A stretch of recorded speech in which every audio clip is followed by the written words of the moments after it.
Hello and welcome to the June monthly wrap-up of Crizzy Books. This is the monthly edition of everything that I read for the past month, what I plan to read this month, as well as all of the other things that I did, consumed, etc. June 2025. I feel like that one went by like that. That was the fastest month of all time, I think. I did a lot of stuff. I read, well, I guess I don't know. Did I read a lot of stuff? Who knows? We're going to find out. But let's just get into it. Quick month, a bit of a blur for me.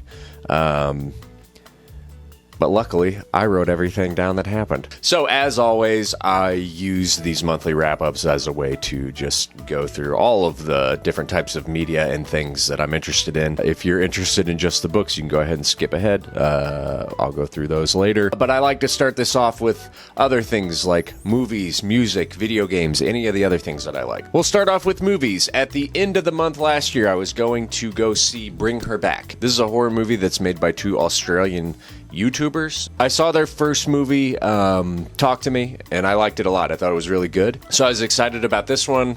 Can't say that I liked it as much. It had a lot of really cool elements, and it was really strong in a lot of areas, but I felt like it became a little too generic.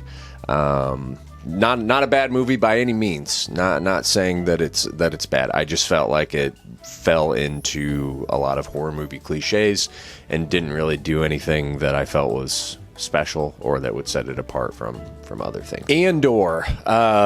We finished Andor. I got my wife to watch it, so we watched it from season 1. I'd already seen season 1, but we watched it, got to see all of season 1 again, and then went right into season 2. I could probably spend the next 30 minutes talking about how much I love this show. I am a lifelong Star Wars fan. I think I saw the original trilogy when I was 8 years old, and I fell in love with it. I was still young enough to where the prequels weren't just a travesty to me. I can appreciate them. Everything since then has been very hit or miss, mostly miss for me. I think that the sequels are junk. They're trash, not worth watching at all. Some of the shows were good. I thought The Mandalorian, like the first 2 seasons, was really good. But then, for whatever reason, like middle of Book of Boba Fett, it's Mandalorian season 2.5, and Baby Yoda's back, and we're just going right back to doing the same old stuff that made the show like any good. We're actually not going to close the book on anything here. And it just, I never even watched season 3. I couldn't have cared less. And that's kind of how a lot of the shows have been for me. The movies, I thought Rogue One was the first time where I was like, oh wow, like Star Wars for me, for the adult me. Like, I love this. Huge fan of Rogue One. I thought Solo was pretty good, but everything else outside of that has been very like meh. Like, it has really gotten to the point where I just don't even tune in. Except for Andor. When the first season came out, I watched it and I was blown away, hooked just immediately. Like, this is my Star Wars. Like, this is what I want as an adult. I want, I don't want baby Star Wars. I want big boy Star Wars, and Andor is big boy Star Wars. The second season is so unbelievably good that this is probably one of the best shows I've ever watched. As a Star Wars fan, I am like so happy that it exists, but like got depressed when it was over, of just like, I don't know that we'll ever see anything like this ever again. I can confidently say that it is my favorite Star Wars thing out of all of them. It's tonally just the most serious and like well thought out, well written thing within Star Wars. It's so good that we watched Rogue One right after because it goes right into it, and it made me like realize like tonally how different this is compared to even Rogue One, which I love. But it was like, oh wow, like is Star Wars ruined for me now? Like, it feels so, everything else just kind of feels like child's play by comparison to this, and how like serious and good it is. Again, I could talk forever and I won't, but if you haven't watched Andor, if you are a Star Wars fan and you haven't watched Andor, you are missing the greatest Star Wars thing ever made. Unless it's just not for you. Unless you like all the other stuff, that's fine. But for me, this was everything I've ever wanted from Star Wars. It is perfection. Outside of that, I also watched The Marine with John Cena. I've already seen this movie, but it's been a while. I watched it mostly for my movie channel. If you don't follow that and you're interested in watching me do some kind of like reaction, commentary, comedy with movies, give me a subscribe. Like and subscribe over there. But I watched The Marine for that, and I made a video. What a fun time that movie is. That movie's great. Music. There was quite a few bands that came out with albums this month that I really like, so I actually can talk about some music. One was Waves. I've been a big fan of Waves for a long time, since he first started. King of the Beach, obviously a classic. I think that he's been pretty consistent and had a consistent sound that I enjoy ever since then. So I always listen whenever Waves puts out a new album. I think this one is one of the better of like his past few that he's put out. I like it a lot. Turnstile, also big fan of them. I think that their new album is also very good. I think Glow On is like perfect, so it's not as good as that one, but it's still good. It's the Turnstile that you like. If you like Turnstile, you'll like this. And then Haim, they came out with a new album. Just didn't hook me. I think their first album and their third album are fantastic. I love both of them. But then their second album, now this one, I'm just kind of like, not for me. Just not my thing. Let's talk about the video games that I played last month. I started the month off playing this game on Game Pass called Crypt Custodian. It's like a Metroidvania is what they call it. I love that genre of game. And so whenever a new one comes up that people are like, this is really good, check it out. I'm going to. This was great. I really liked this game a lot. I thought the art direction was really good. The controls are fantastic. The combat is really good. It provides a good challenge while also being like fair, but also if you don't want it to be that hard, you can mess with the settings and make it easier. So I did, because I'm 36 years old and I don't care. I'm not here to like get punished constantly, but I still think it's a great game. I would definitely check it out. If you like that style of game, it's one of the better ones I've played recently. After that, I played Sunset Overdrive. This is an older game that I have been meaning to play for such a long time. I hated it at first because it's just an older game and like the controls are just not as fluid.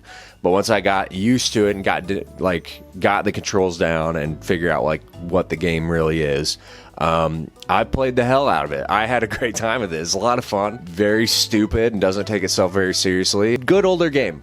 Still holds up. After that, don't ask me why. I think I just wanted a game. It's been a while since I've played a game out of this series. I also just wanted a game where I didn't have to think about anything. I just wanted to shoot things and blow things up. So I re-downloaded Far Cry 6. I'm a big fan of the Far Cry series. I've played 3 and 5 countless times. I think they're great. 6 is like, it's Far Cry. I mean, I don't know. There's a lot, like replaying it, there was a lot that I was like, yeah, I get why people didn't really like this one. I get why I wasn't like crazy about it. I didn't hate the game, and I don't hate the game, but it definitely is like a step down in a lot of areas that like, I think 5 is like the best one. It's not as good, but it's still Far Cry. Like, you know what you're getting. If you like the games, like, it's not that bad. And so yeah, I just played that constantly, just doing what I wanted to do, which was shoot things, blow things up. I've kind of bounced between games. So there's this an older game called The Witness. That's a puzzle game. I love like puzzle games. This one is a little too much for me. It's a little too clever. It's a little too like, I have to take pictures of what's on screen and do some kind of tracing. Like, you need pen and paper and stuff. I'm not about that. I'm not doing that. Like, if I can't like figure it out easily enough, like, I'm okay with being stumped as long as there's a solution that can be easily figured out. This game is not like that. There are times where I'm like, how, like, I've looked up solutions to them because I'm like, I don't know. And then when I figure out the solution, I'm like, there is no way I was ever going to figure that out. That's ridiculous. Like, screw you. There's no way. So I put that one down, and there's another game on Game Pass called Little Nightmares 2. I've never played Little Nightmares 1. It's like a side-scrolling puzzle horror game. Really, really good. Very charming. The art direction is very like James and the Giant Peach looking. There was one section of it that royally pissed me off because it introduces this combat mechanic to it that I just don't think is good enough. And I don't know why games always end up doing this, where it's like, it's 90% not a combat-based game, but there is combat in it, and the combat just isn't good enough, like, to justify it. I got really, really frustrated having to redo the same section over and over again because of the responsiveness of the combat. Just pissed me off. But it's still really good. That, and then they released the remastered Tony Hawk 3 and 4, which I can't decide if, like, I played those games when I was younger, like, and I loved them, but playing them now, I'm like, I don't know. Like, they're fun, but it's also, like, really frustrating sometimes. So those are the two I'm playing now. I have no idea what I'm going to play next, so maybe I'll finally play the patched Cyberpunk. But before we continue, it's time for an ad break. This video is sponsored by Kristoff, which is my stuff. It's my stuff. And I know what you're thinking, oh God, YouTuber merch, Jesus Christ. I get it, but you're wrong. I started Kristoff back in 2020 during COVID, just as a way to put my precious little creations onto t-shirts. Basically, I put it on other stuff too, but mostly on t-shirts, and just make a little extra money on the side. It's called monetizing your hobbies, honey. None of it has anything to do with this channel at all. I do have book related stuff like this or like this. Not bad, huh? The majority of it is just whatever comes out of my brain, and I'm making new stuff all of the time. So if you want to support me, support my channel, and get yourself some unique swag, head on over to Kristoff. I have it on Etsy right now. I'll post the link below. Get yourself something nice. Now let's get back to the video. Let's talk about what I read last month. So June and July have both felt like very slow months for me. And that is because the books that I've been reading have been big boys. And on top of that, I am making it my absolute goal to finish The Expanse. And so I've been reading primarily the last 3 Expanse books. I'm on the second to last one. I'm about almost halfway through it, and then I can finish it off with the next one. I'm not even going to read anything. Usually I'll read a book or two in between each one of them, and I'm not doing that. I just want to be done with this series. So that's this might be kind of a boring what I read month and what I'm going to read, but hey, this is my update. So I started the month off by finishing The Sparrow, and it was pretty darn good. Really interesting story, incredibly unique, really wild. The one thing that bothered me about it was maybe a little too bloated, or maybe just kind of drags its feet a little too long.